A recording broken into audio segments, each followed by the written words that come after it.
aïe, aïe. Je me suis beaucoup exprimée là-dessus, puis j'ai dit diverses choses. Avec le recul, je dirais, récemment, je pensais à une auteure dont j'ai parlé dans mes chroniques pour Requiem, qui est Selma Lagerlöf, qui est une écrivaine suédoise du 19e siècle, qui avait écrit un livre que mes parents avaient chez eux. Ils avaient quelques livres, ils avaient beaucoup de livres, mais ils avaient quelques livres qu'elle avait écrits. Elle a gagné le prix Nobel de littérature, d'ailleurs.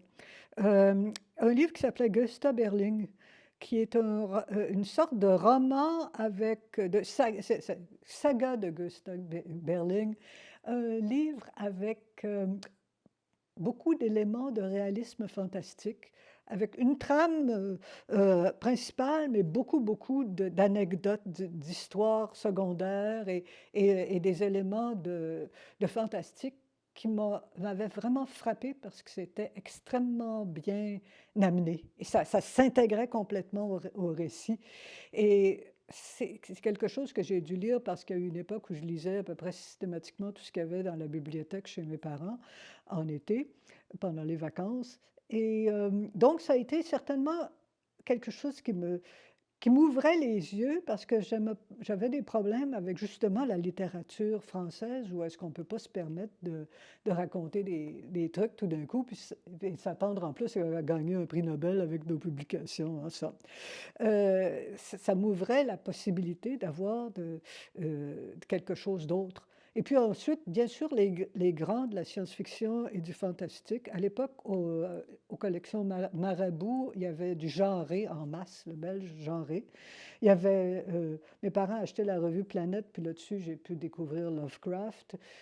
Ensuite, mon amie Manuela, qui lisait l'anglais, me faisait lire du Heinlein, me faisait lire du Sturgeon, me faisait lire du Asimov, me faisait lire du Clarke, et ainsi de suite. Et à mesure que... Et donc, j'ai lu les grands, en somme. Il y a eu quelque chose de spécial avec Lovecraft, où est-ce que j'ai eu l'impression, tout d'un coup, de me dire... C'était vraiment le déclic de l'écrivain s'est fait, où tout d'un coup, j'ai envisagé, j'étais toute jeune, que moi aussi, je pourrais écrire. Tu sais, donc, avant le concours des jeunes auteurs, c'était ah oui, moi aussi, je pourrais écrire de la fiction. Moi aussi, ça prend un papier, un crayon, puis il s'agit d'enligner les mots dans le bon ordre. C'est faisable. Je serais capable de faire ça, puis je pourrais essayer, voir. Ça, c'était une étape très importante si on se décide de devenir écrivain, le moment où on se dit ah oui, je pourrais essayer, puis on va voir ce que ça donne. Alors j'ai essayé, puis ça m'a fait gagner un prix. Je me dis ah bon, mais dans ce cas-là, il y a quelque chose à creuser, en somme. Euh, c'est- ça a joué beaucoup là-dedans, cet ensemble-là, mais je veux dire, je lisais tout ce qui me tombait sous la main. Alors, on peut aller chercher Borges, par exemple, bon, qui maintenant est... Ah non, c'est de la grande littérature, c'est pas de la science-fiction. Alors, bon, ils ont leur congrès Borges entre eux, là, mais c'est pas vrai, en ce qui me concerne. Voilà. Mhm.